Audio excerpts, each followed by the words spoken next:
அனைவருக்கும் இனிய காலை வணக்கம். இந்த நாள் இனிய நாளாக அமைய என்னுடைய வாழ்த்துக்கள். நம்ம இன்றைக்கி முடக்கத்தாங்கீரையில் ஒரு சூப் வச்சு சாப்பிட்லாம். கழுவி ஃப்ரெஷ்ஷாக எடுத்து வச்சுட்டு மிளகு, சீரகம், ஒரு 5 பல் பூடு, ஒரு துண்டு இஞ்சி பொடிசாக நறுக்கி போட்டிருக்கேன் நான், ஒரு பச்சை மிளகா, நல்லா ஒரு பரபரன்னு ஒரு இதை அடைச்சி வச்சுக்கலாம். தக்காளி, வெங்காயம் ரெண்டும் நல்லா கழுவி க்ளீன் பண்ணி நறுக்கி வச்சுருக்கோம். கீரையை கழுவி வச்சுருக்கோம். இப்போ ஒரு வானலில் எண்ணெயை ஊற்றி நல்லெண்ணெய் ஊற்றி செஞ்சால் ரொம்ப நல்லது. எண்ணெயை ஊற்றி முதல்ல வெங்காயத்தை நல்லா வதக்கணும். வதக்கிட்டு அடுத்தாப்பில் அந்த ஒரு தக்காளி நறுக்கி வச்சுருக்கோம் இல்லையா, அதையும் சேர்த்து வதக்கிட்டு நம்ம அரைச்சி வச்சுருக்கிற அந்த மிளகு, சீரகம் அந்த கலவையை போட்டு கிண்டி விடணும். நல்லா கிண்டி வரட்டும்.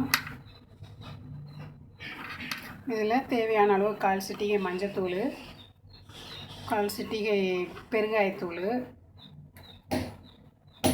போட்டு தேவையான அளவுக்கு தண்ணி விட்டு, இப்போ 2 பேர் சாப்பிடணுன்னா 3 டம்ளர் ஊற்றணும். அப்படின்னா 2 டம்ளர் நமக்கு கிடைக்கும். தண்ணி 3 டம்ளர் தண்ணி ஊற்றி கொதிக்க விட வேண்டியதான்.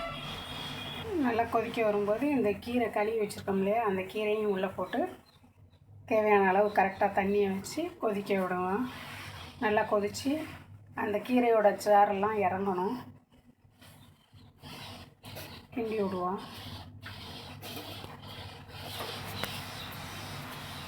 நல்லா ஒரு 10 நிமிஷம் நல்லா கொதித்து வேக விட்டு அதோட சாரெல்லாம் இறங்கின உடனே ஒரு சல்லடையில் நல்லா ஃபில்ட்ரு பண்ணி அது 2 டம்ளராக எடுத்துக்கலாம். சுவையான மருத்துவ குணம் அடங்கிய முடக்கத்தான் கீரை சூப் ரெடி ஆயிடுச்சு. கை கால் வலி, மூட்டு வலி எல்லாத்துக்குமே இந்த இது ஒரு நல்ல இது. இதை உங்களுக்கு கிடச்சிதுன்னா ட்ரை பண்ணி பாருங்கள், சாப்பிடுங்க. நல்லாயிருக்கும். டேஸ்ட்டும் குடிக்கிறதுக்கு சூப்பு, காளான் சூப்பு இந்த மாதிரி சாப்பிட்ற மாதிரி டேஸ்ட்டாக இருக்கும். ட்ரை பண்ணி பாருங்கள். என்னுடைய வீடியோ பிடிச்சிருந்தா சப்ஸ்கிரைப் பண்ணுங்கள், ஷேர் பண்ணுங்கள், லைக் பண்ணுங்கள், கமெண்ட் பண்ணுங்கள்.